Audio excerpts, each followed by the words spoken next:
Hey, y'all, it's Dr. Know-It-All. I am rather brain dead tonight because I just got back from the MIMS Museum and actually got to meet the two founders of it. It is incredible. It used to be called the Computer Museum of America, and it's no longer called that because they not only have that, they have all kinds of computer stuff. And I was just telling Scott this, but they also have space things like the original Apollo guidance computer and part of the LVDC from the Saturn V and a mock-up of the lunar module. It's an amazing exhibit. So anyway, videos on that are coming, but we wanted to talk about Optimus's hand that we saw at the shareholder meeting. So welcome back, Scott. Yeah. So thanks, John. And yeah, we talked about it a little bit yesterday at Royden's channel. Yes, and sorry I missed that. Yeah. Don't worry.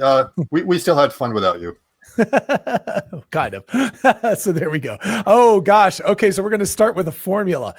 yeah, exactly. So yes, that'll scare away everyone. Everyone's gone. Yeah. No. It's more like a cryptic post that I put out, as you can see, at like 2:30 in the morning, Friday morning, after staring at about a half dozen different videos that were shot of the V2 hand at the shareholder meeting. And so I was going crazy, and then I finally cracked the code, and so I put that thing out there. And stick around, the suspense is, it'll be pretty clear what this is as we go along. So yeah, so what I want to do is I want to give a shout out to Torquil, Gail, who we know, and Nick for shooting these videos at the shareholder meeting and sharing them. I will give them some advice that next time it's like, get some really good zoom in ones and hold it for a while in one place and don't move around too much, and get me a 360 because there's a lot. So between all of these, I was able to piece enough together to get what's going on.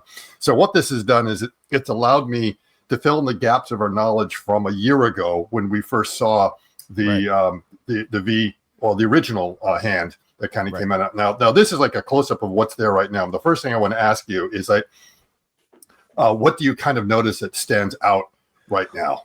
Well, the palm is really interesting. Yeah.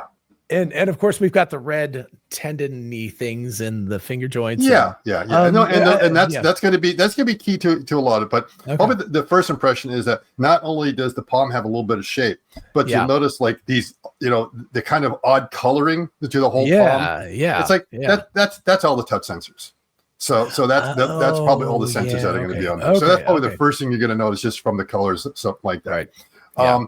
And we're going to go through and get some ideas of, so let's go ahead and play this for everyone who may not have seen it. So this is one of the video sequences we can see that point out some interesting things about the video or about the hand that we'll kind of come back to get an idea of what the capabilities are and how it's working, because we never got quite this good a close-up before.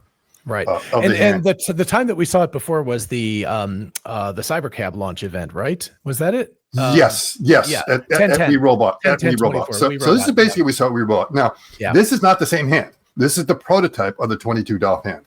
Right. And so from this, we were able to see that it was, tendon based, and we were able to say a lot about the tendons that were going on there. So we could see the different tendon bundles.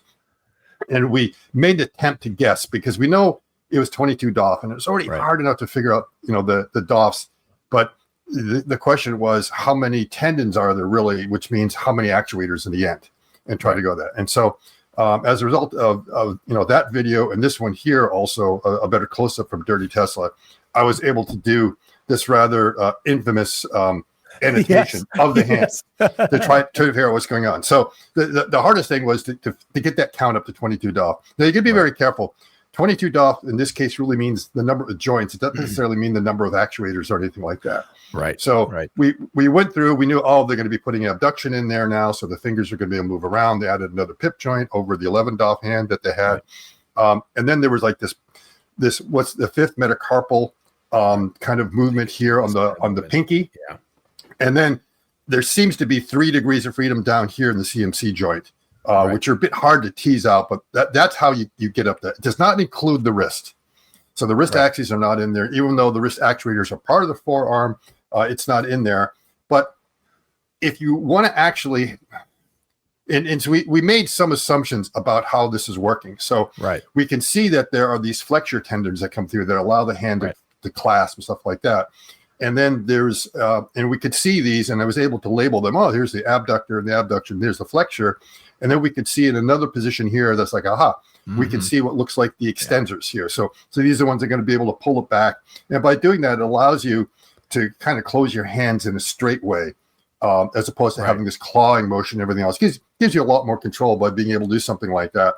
And so based on that and trying to count everything, they said, oh, you're going to have 24 actuators actually for that. Right. And I thought, well, the way you do that is 24 is easily divisible by 3. So you have 3 rings going on down the forearm.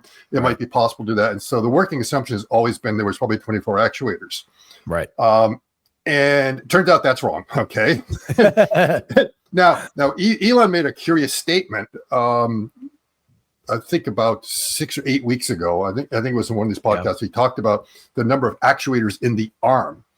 And he said 26 actuators in the arm. And I wasn't sure. It's like, did he misspeak? Did he mean the forearm? Because with the 2 wrists and also all the actuators you need for the hand, that would be 26 in the forearm alone. Right. And then you have 5 more. So it should be 31. So I wasn't quite sure. It's like, well, that means that maybe they did pare it down or something. I think my original assumptions were all wrong because I never was able to count 24 tendons. I was able to count around 16 or 17, but things were so hidden. It was really hard to see them. You couldn't tell.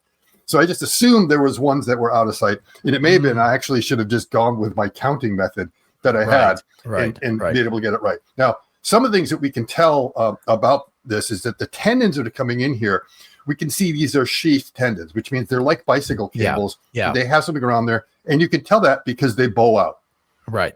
You know, you can see it when they're under tension. They move. Under tension. Yeah. And if they don't have a sheath, when they're under tension, they're going to be straight. They're going to be a nice straight line. So that's one of the things that we can kind of tell. Okay. So this is the old hand we know a little bit about.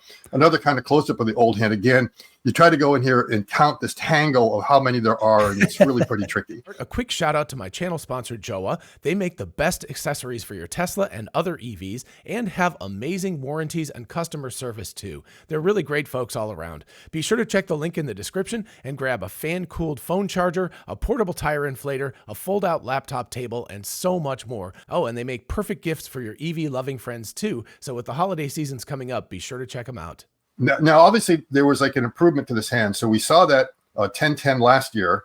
And then I think almost like exactly a year ago, right around now, I seem to remember it was like close to Thanksgiving time, we saw the infamous catch, where this is the first time that hand, and obviously this is a second generation of that, or maybe third, who knows how many, but it's one that was able to go into Optimus.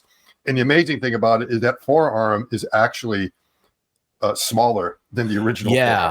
Which is crazy with all that. So it's better packaging, even with the wrist axis, everything like that. And we've talked about before, and I'll show again exactly how the wrist axis is working this mechanism, because we can see clearly how it's working now, rather than kind of some.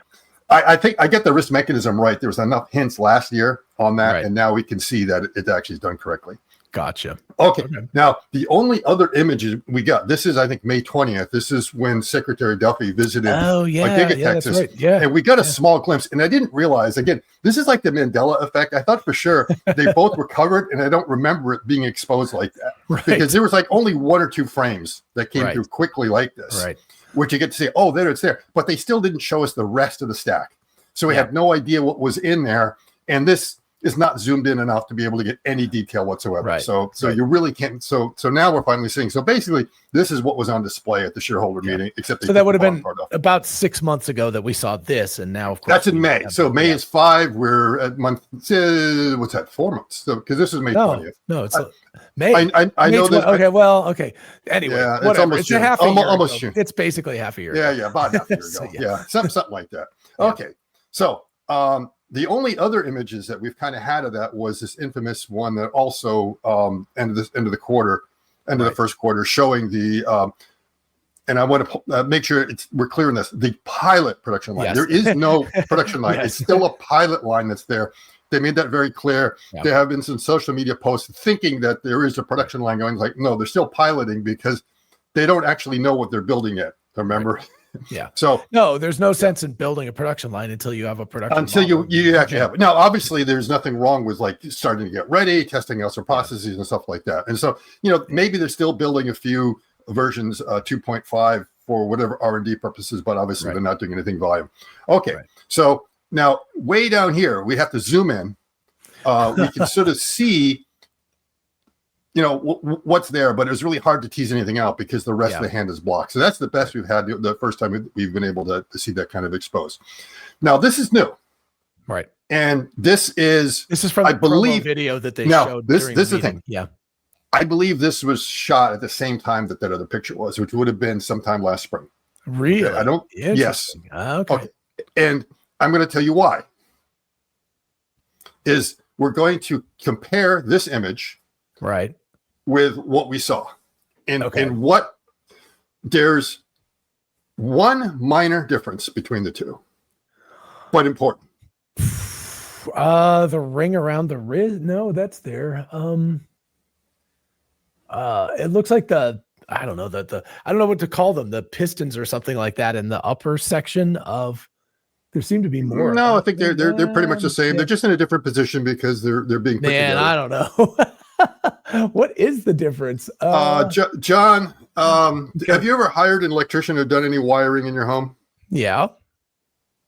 And typically when you run the wires, there's something about the wires. You have multiple strands of wires that you've got connected to places, right? Well, they put them in conduit or something usually. So yes, and then when you unwrap them, the wires are color coded. Yes. Well, yeah, definitely. So, they're not.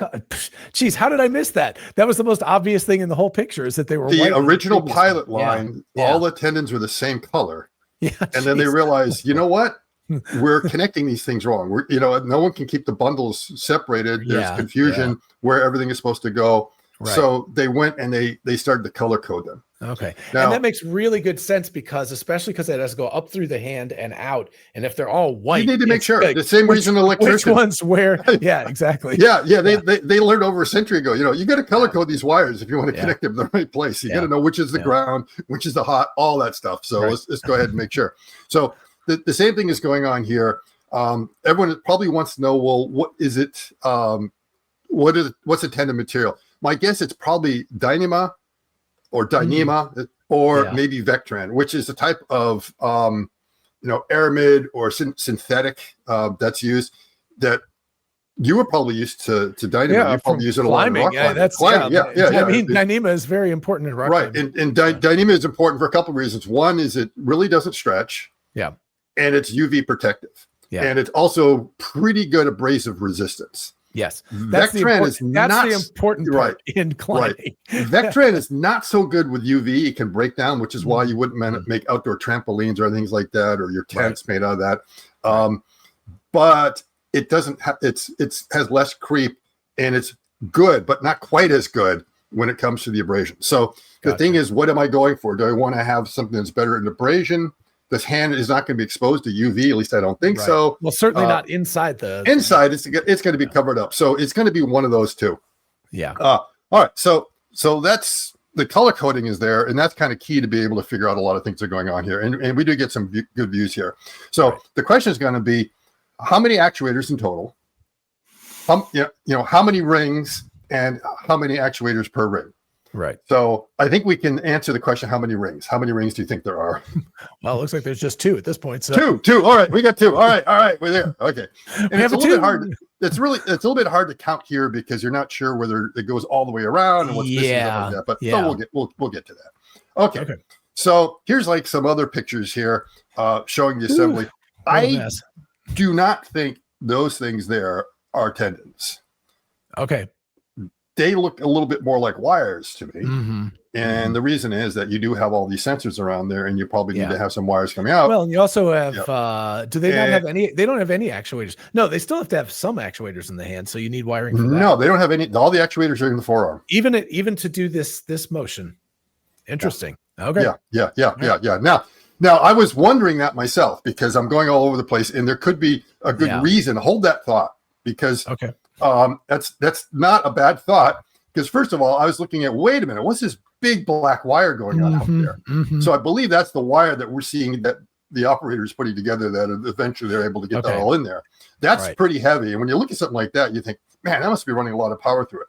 Now, it's a bit of a mystery to me. It's like, it's probably a bit more than just the sensors because one of the things that was making it hard for me when I was looking at these videos is there was just these blinking lights all the time. So I was almost having these epileptic seizures because like all this blinking lights, and I just assumed it was they had a disco ball going around and there's just lights flashing that would make it really difficult until I realized that this bright green light here is not a dot coming down there from somewhere else. It's coming from inside. And there's a bunch of flashing LEDs inside the hand. And that's a bit odd because you're just like, wait a minute, that's something you usually put in a circuit board, that's on part of a controller that might actually have an actuator in there. So I was wondering, it's like, well, maybe they have a hybrid approach where they have a few in there, but I suspect it's a little bit different because you're trying to control the hands, and if you have a purely mechanical hand, and your linkages are laid out well, and you know exactly what they are, in theory, just by counting like the revolutions on your motor. You know exactly the position that something's going to be in. Because there's going to be that beautiful one-to-one relationship. When you start to have tendons, it's a little bit harder for a couple reasons. One, they stretch. But the other thing is you see that bundle there, that carpal tunnel? They get in each other's way. So you can't really tell just from the displacement of that motor exactly where the hand is or the finger position or any. Well, or even take something like this. If you move your hand like this, so that you've got a twist in there, you change the length of. Gustav has shown something like that.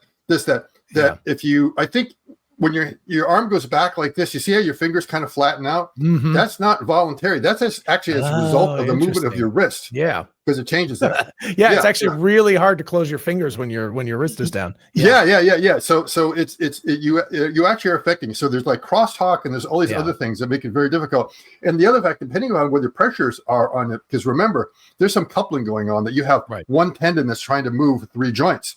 What's the angle of my joint? I don't really know. So I don't know if they have encoders on all the joints or maybe in some very important ones where they really need what's going on. And that might be what that indication is like, oh, these are all the encoders up there. So we know where they are. And that's also going to be important because I believe they do a lot of self-calibration of this. So once they get everything kind of set up, they move it in there and then the actuators get to a certain position and then they can zero it out. Now, and so that's one thing you do with calibration. The problem with the creep, and this is an issue that they're having creep, is that it gets longer and longer. You have to reset your zero position. And they've got to the point that they've run out of enough headway there on that they can't. So it's too small. So this is like one of the problems and one of the issues that they've been having with the hand and why they haven't been able to get ahead. So that's an interesting thing to see the flashing lights that are going on in there. And again, I'm really surprised at how tight that bundle is there. That's no joke. Those things are right on top of each other. And that's just creating a lot of abrasion and friction and them rubbing up against each other. I'm surprised that they wouldn't have made. It's one thing when you're doing your wiring and you decide that, I'm going to take some wire ties and just like tie them on because your wires don't move. The only thing moving is the electrons going through. But when you do this kind of a thing, that there is kind of strange to me. Like it's cranked down too much because if you look at the way the wrist is designed, it seems like there is more room in there. But maybe there is some reason for them needing to constrict that. But to me, it's a bit odd. One thing I just want to point out, if you look where my cursor is, we're going to point this out a little bit. You see this little lever arm right here? That's not a tendon or a wire. That is part of the wrist actuation mechanism.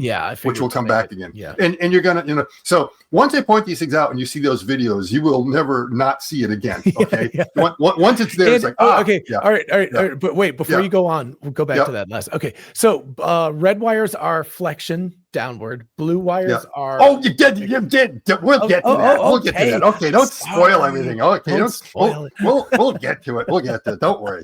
All right. Go on to the next slide, please. So the first thing here that I think was finally the aha is and again, Elon kind of pointed this out is looking at the assembly of the finger. And you can see 3 tendons coming out here. You don't see 4 tendons. You only see 3. And you see one of them being tugged. And I think at the point they were doing this, they were probably just starting to do maybe some color coding, and it's a different color coding. They probably finally did something. But I was looking at this as, it's white. It's not the red one. So that maybe that's the extension. And, we can get a close up here a little bit more. We can see how that tendon runs through here. I'm going to even a tad closer here because this is something I want everyone to see. So we have the IP joints that are in here for flexion. And one of the IP joints, which is down here, which is actually called the MCP, is like right along here. So it's happening right along here. And this here is where the abduction is happening. Now, in theory, you would love to have that flexing point down here, but just for mechanical reasons, it's very hard. But in the human body, it's more down where that point is. Yeah. So this is where the abduction is going to happen. And if we look in here, you'll see how I kind of circled that, and also circled where these two tendons come up and where they get potted up here. Mm-hmm. Okay, so they're that is the mechanical connection between the two. And so when you pull on these things here, if you pull on this one, it's going to create a torque, which is going to cause it to rotate about here and there. Right. And you pull on the other one, and it will allow it to go the other way. And then you can see this tension going on in there. All right. Now, I'm not good with it, but basically this kind of motion. This is where it gets connected. Yeah. So we can see that point that I circled in red. This is basically the mounting point inside the palm. That's where it's going to articulate. And now you can see the tendons coming through here in the color coding. So you are correct. Red is for the flexure coming on through here. We got blue, which is abduction, and black, which is adduction. Oh, yeah, okay. So if you pull on one side here, it goes this way and goes the other.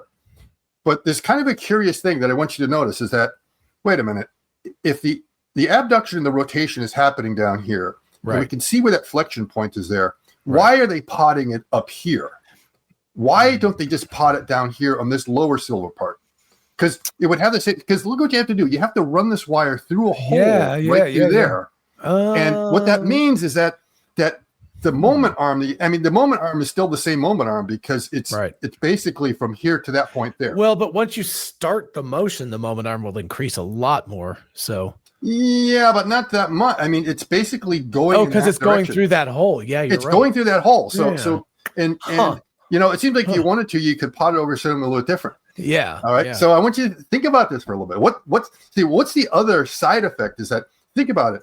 When it's pulling there, there's also an axis going right through here. Yes. So in other words, it's not only causing abduction, it's going to cause the finger to close. Oh, right. If you pull both of them. Yeah. Okay. You pull both of them together, the whole finger is going to close. So what does that give you?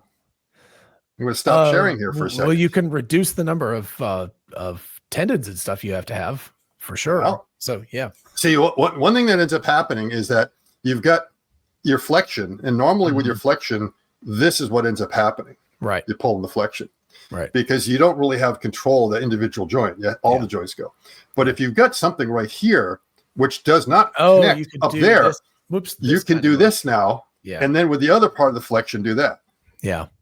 The other thing is what's probably the most important, well, giving it away, the most important grip. Right. Well, it's the grip, right? Yeah, exactly. So we want our hands to be really, really strong, right? Right. And so when we grip something, which IP joint is the one that probably has to deliver the most torque? Well, it's definitely the bottom one, because that's the one that's basically holding your load. Your other two IP joints are just making sure your payload doesn't slip out of your hand. Yeah. But for the most part, you need to get that up there, and you need to get a lot there. Right. So that means I've got doubling. Yeah. 3 tendons, not doubling. I've got 3 now. Now one of them is kind of being shared up there. Yeah. But now I basically have 2.5, 3 actuators worth of torque that I can apply to give me the grip strength. Yeah. That's cool. So very clever. That's something Wuji also did when they decided to, remember they changed the order of theirs? Right. Because they had the flexion, then abduction, because they wanted to have that big actuator the way they did it. Yeah. This has been done the other way around, just through the tendons. And that's very clever. Yeah. And there's kind of another reason they had to do it that way that also relates to being able to do this. Now, there's still some weird movements they won't quite be able to do, but they'll be able to get a bit more control of this that we're going to see. And I'm going to go back to sharing again. So now we've kind of taken a look at that and exactly where that's in. But there's like one more thing that finally connected the whole thing to me that was aha, because a lot of times you convince yourself that this must be the case to something, and then something comes out and proves you completely wrong. And that was finally it. Okay. And again, it kind of comes down, we can see he's tugging on this. So this is definitely the flexure. Right. And everything is flexed when he does that. Now take a look at this movie and tell me, what do you notice? Well, I mean, I already know. That is that it springs back on its own. He doesn't have to do anything. Yes. When he releases the flexion, it suddenly pops open. And I'm like, wait a minute. It's like, if there's an extensor, he should be tugging on a second one that's opening up, but it opened up on its own and opened up really quickly. And that's when I finally realized, I was suspecting that somewhere that they were using a return spring or something like that to be able to bring it back. And that's where it was. And that's when I said, start taking a quick, closer look at everything that's going on here. So, yeah, I think it should be obvious to everyone.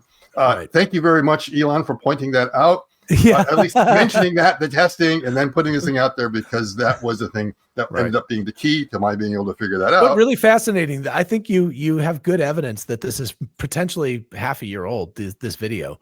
So, which would make sense also, because this is the Gen 2.5 hand, not the whatever magic Gen 3 and we'll get to my opinions of the hand a little bit later here. But man, there's a lot of LEDs there. If you look at that, there's a lot of LEDs. There's actually out in the fingertips and stuff like that. So they must be measuring absolutely everywhere on this. So that might be why they have such a big black wire going through here, because they have to route so many of them through. Now, and this one is a really good view of what I thought were the extensor tendons. You can see these white tendons that are there. They, when you get close-ups and everything else, they do not look like springs or something like that, because I've seen a lot of hands that have like a spring return. So it's basically a big rubber band of some sort. And either the rubber bands are individual here, or maybe there's just one big one that goes all the way back to the base. You know, that's possible. So it seems like they have. I wonder what the material it's made out of is then, because, you know, rubber bands are got to be stretchy. In here, it's going to have a lot of force, but as it gets close to being open, it's going to have, you know, because that's basically its neutral position, or maybe it's always under a little bit of tension. So it's like there's going to be some tension in there to kind of keep the finger open. And the result is that you're going to get some finger movements. And this is something that Gustav pointed out that he could see as a result of not having the extensor that can keep it open, that when the other fingers are moving around, the others kind of lightly moved around because they had no choice, because you couldn't get the stabilization. So you kind of lose that.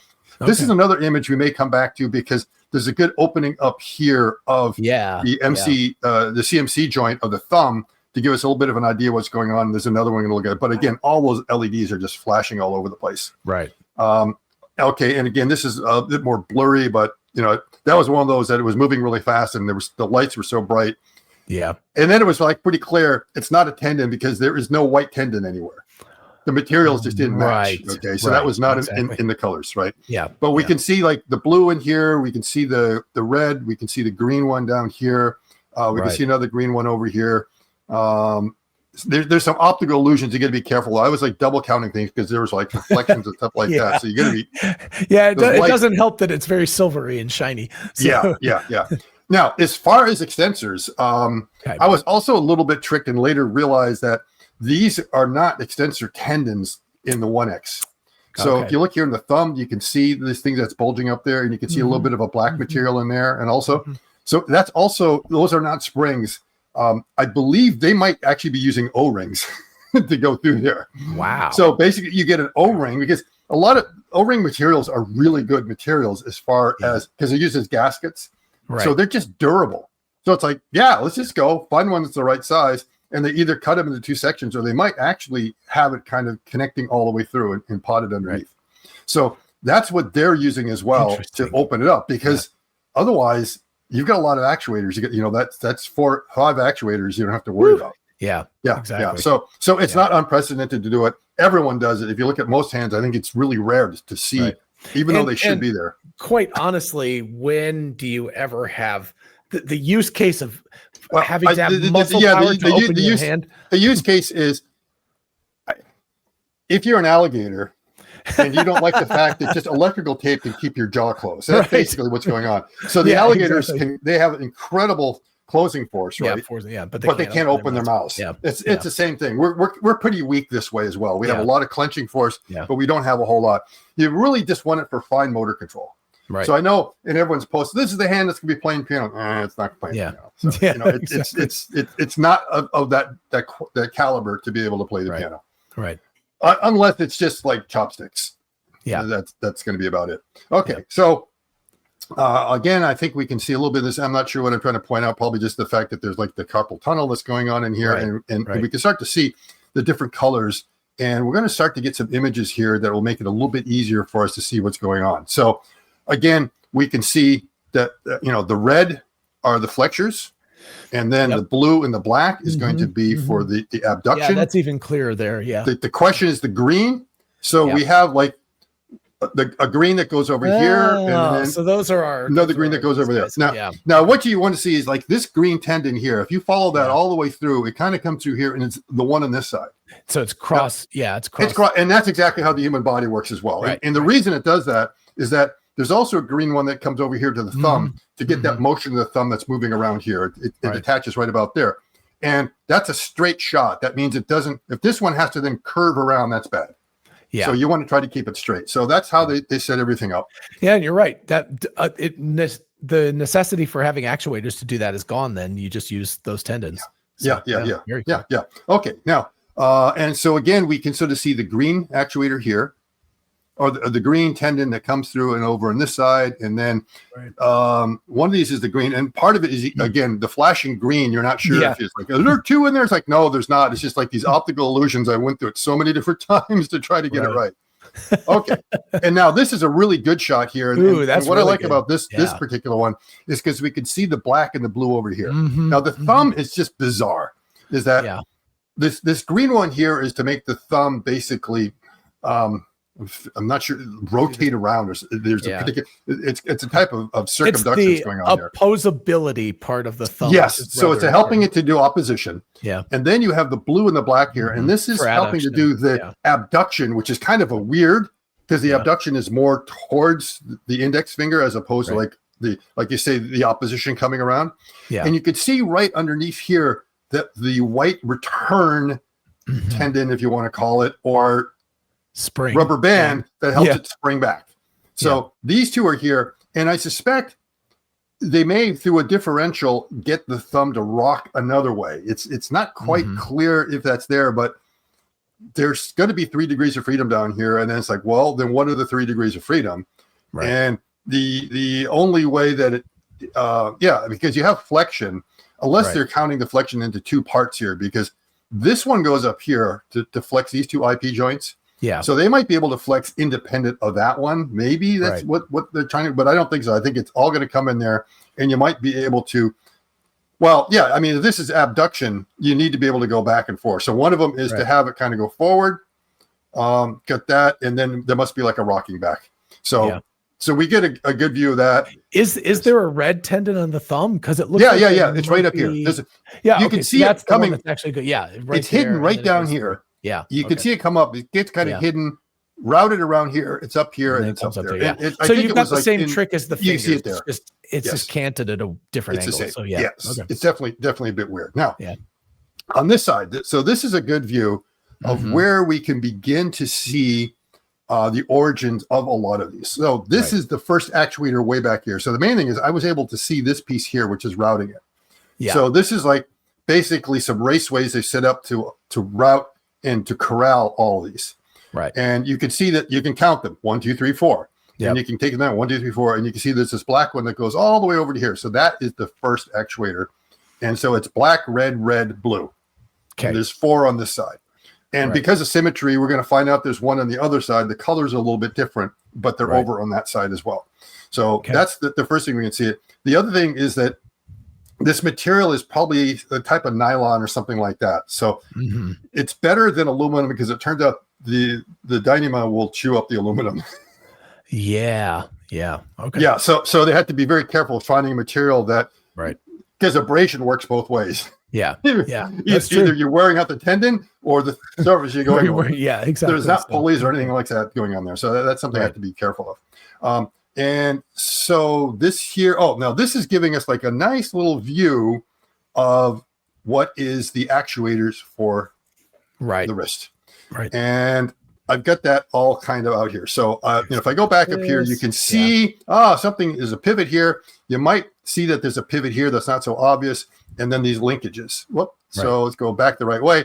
And now I kind of highlighted them for you so you can see the green is the pitch. The red is the yaw back and forth. You can see the 2 that are there. However, it's a little bit different than the original because the original one, the whole actuator shifted back and forth when you did it. Now the actuator itself is locked, but the linkage has actually 2 points of rotation on there.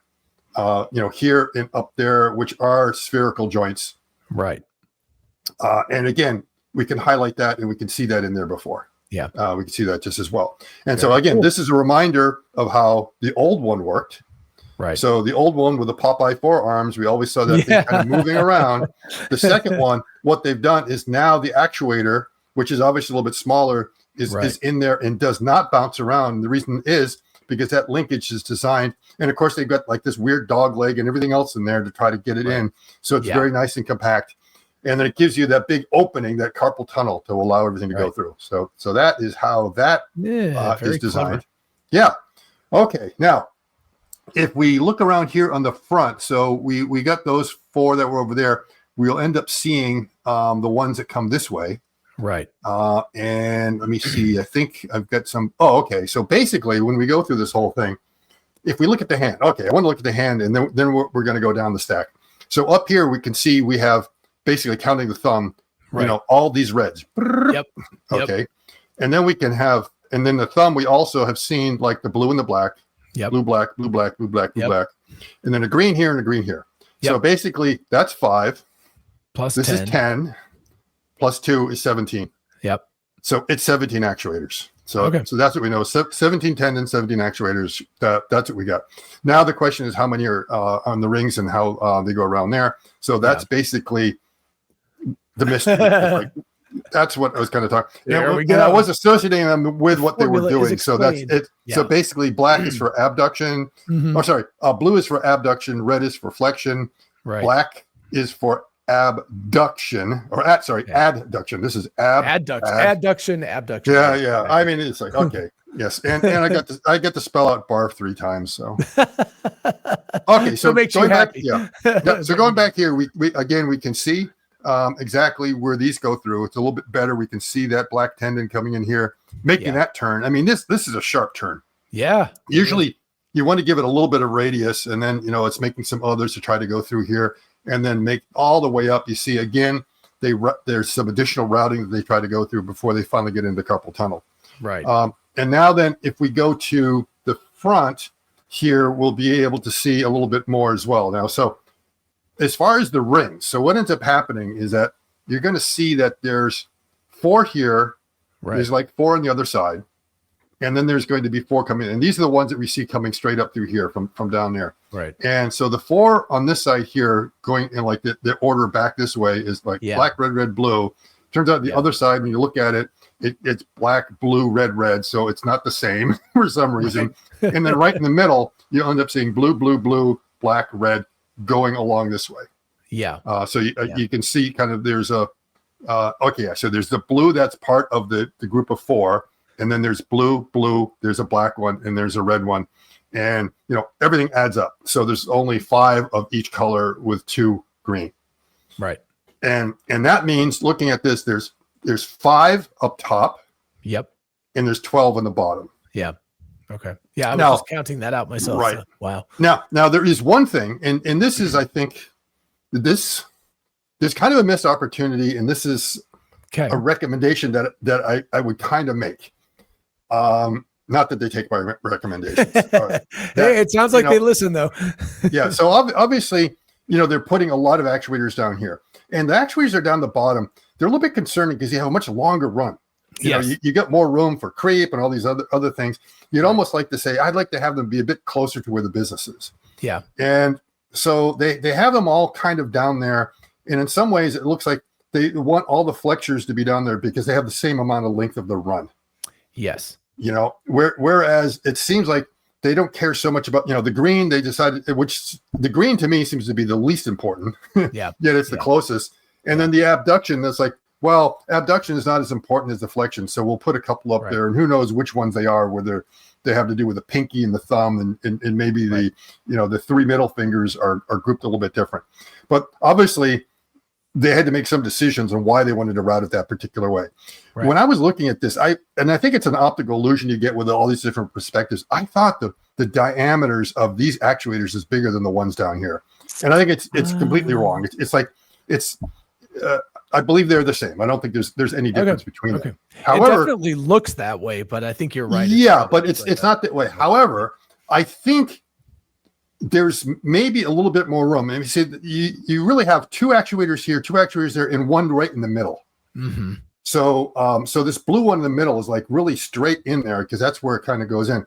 But I think you've got enough room that you could potentially put bigger actuators in there. Okay. You might be able to fit 5 in there that are bigger. And then if you did that, guess which ones I would run off of that? Well, I put the reds. The reds, yeah. Yeah, I mean, it's like, look, you get 5 there, you get 5 fingers. Yeah, The most important one is the flexion. Yeah. Why not put them there and make them bigger? So that's like one potential change that I would make or suggestion. But I think they get so many other issues that to deal with that might be the lowest down on their list. But it's one idea, especially if it turns out it doesn't have enough grip strength. Yeah. Yeah. Or you're getting a bit more creep or something like that. And it may be that by doing that, you can say, hey, those are the ones that are going to be the worst because they're under tension the most. So we can make those actuators have a longer run. And these we can keep shorter, even, whatever the stroke is. So, and not worry about that. Yeah. Okay. Now, here's where it gets interesting. That's great. That's awesome. So here you can see that at the very end of the tendon, they put, they crimp a little piece on there, which everyone is probably used to from their bicycles whenever you have to do repair, if you do the repair correctly. If you kind of put that thing on there, and that's the end to kind of lock it into place. And you can see the little clip that's on there and the collar that goes around there and how that collar or that clip, I should say, is integrated right into the drive. Right. I mean, it's not something that, it's on there. I don't even think it doesn't look like it's rotated. So I'm not sure how you do adjustments on this. Now, these are micro ball screw drives. So their linear drives are not planetary roller screws. There's no way you can get a planetary roller screw that small. So they are the ball screw drives that are being used for that. And that collar that comes on there. What do you think the travel is? Do you think it fills up that entire space, like up to the top of where we see in this picture? Well, I mean, I would think you could get probably close to the top of that for sure. Right. Okay. And, which explains because there's a lot of gap there, but that's of course filled. Obviously, there's a little bit of an end on there, so it's probably maybe 3/4 the length of this that it would be able to travel. Yeah. Okay. Something like that. Easily half, maybe a little bit more. Right. And then at some point you just kind of run out of room, or it comes out, and you can't have it do the full length because you want to have some in there, right? Not only for something to bite onto, but also for overall stability. So probably at least half that amount it's able to go. So the other thing I'm kind of wondering about this is I wonder how strong this little collar is that goes on there, whether it's actually metallic or whether it's plastic. It looks like it's a solid piece that goes around there. I'm wondering if it's a mechanical circuit breaker.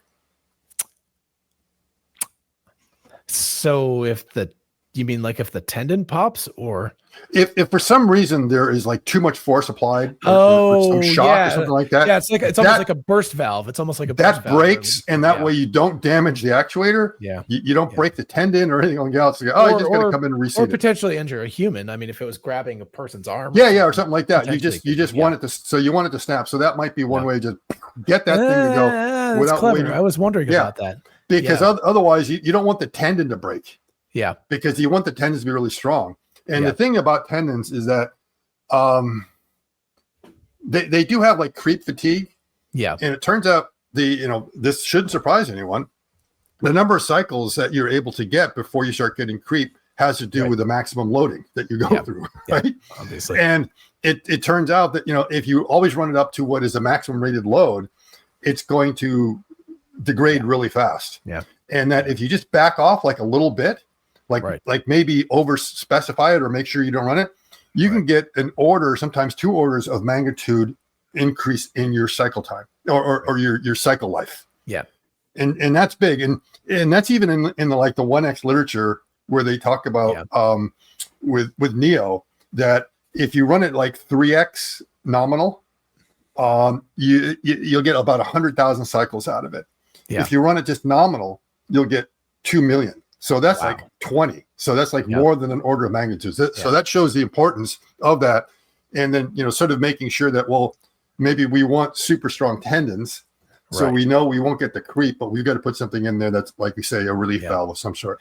That's very clever. That's what explains everything there. Yeah. Yeah. Wow. That's my thought. Now, I can't believe you just explained this formula to us, and anyone who wasn't scared off at the beginning there. Now, this was a result of, let's say, the effects of the Dubai chocolate still not wearing off. and if you haven't seen that video, check it out.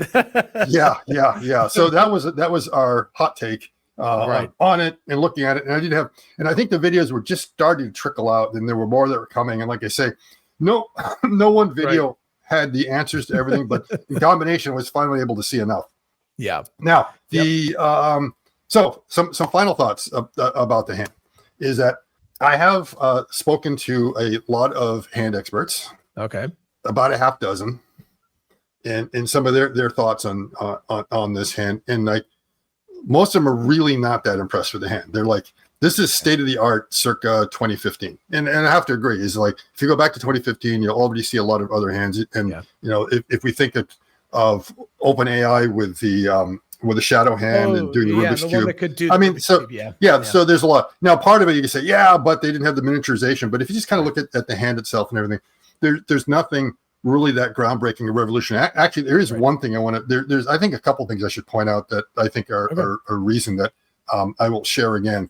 To go back to the very beginning, look at how those two fingers that are closing in like that. Yeah. You see how they're closing? You see that big wide gap in there? Mm-hmm. Mm-hmm. That should not happen. Okay. The Wuji hand is much better than that, and many others. So first of all, they did not get the links correct for for each phalanx, which to really shocks me. A complete because it's one thing if you're trying to put like tiny motors in there. If you're using tendons, it's really easy to change the length of that. Yeah. Why is that important? It's because if you want to grab something like a pen, your finger had better close. So basically, I'm taking this thing out. Do you see any light through my fingers? Right. Which obviously you can with this. So not and like that's by a lot. Yeah, that's. I mean, you could fit a crowbar through there. Yeah. That is an absolute lot.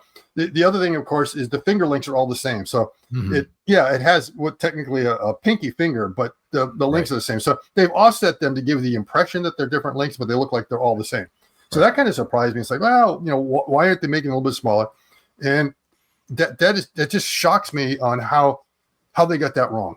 Yeah. And again, that is it's like, oh, okay, so that's not going to impress a lot of people as well as it's doing most of the other things that many other hands have done. And so that's not just my opinion. That's also the opinion of people who are experts working on this particular thing.